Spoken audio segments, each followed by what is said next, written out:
સમાચારોમાં આગળ વધીશું। વલસાડ જિલ્લામાં નવરાત્રી મહોત્સવનું આયોજન જેમાં શાંતિમય રીતે ઉજવાય અને કોઈ અનિચ્છનીય બનાવ ન બને તે માટે વલસાડ જિલ્લા પોલીસ સતર્ક બની ચૂકી છે। મોડી રાત સુધી પોલીસ દ્વારા સઘન પેટ્રોલિંગ કરવામાં આવે છે। શહેરના અલગ અલગ વિસ્તારો આ સાથે જ તિથલ દરિયા કિનારે અને અવાવરૂ સ્થળો જેમ કે વલસાડ કોલેજની પાછળ અને ગલીઓની અંદર પણ પોલીસ સઘન પેટ્રોલિંગ હાથ ધરી રહી છે। આ સાથે મહિલા સુરક્ષા માટે પણ ગરબામાં સી ટીમ તૈનાત રાખવામાં આવી રહી છે।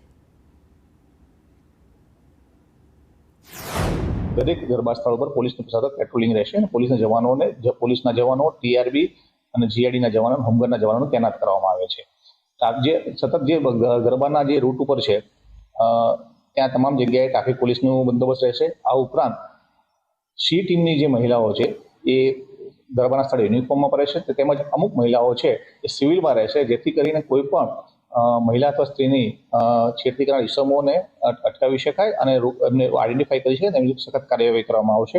આ ઉપરાંત ગરબા પૂર્ણ થયા બાદ મોડી રાત સુધી લોકો ખાણીપીણી બજારમાં હોય છે તો તે દરમિયાન પણ મોડી રાત સુધી પેટ્રોલિંગ રાખવામાં આવશે અને ખાસ કરીને અવાવરૂ અને નિર્જન જગ્યાઓ છે ત્યાં કોઈ પણ અનિચ્છનીય બનાવ ન બને ત્યાં માટે પોલીસનું પૂરતું પેટ્રોલિંગ રાખવામાં આવશે।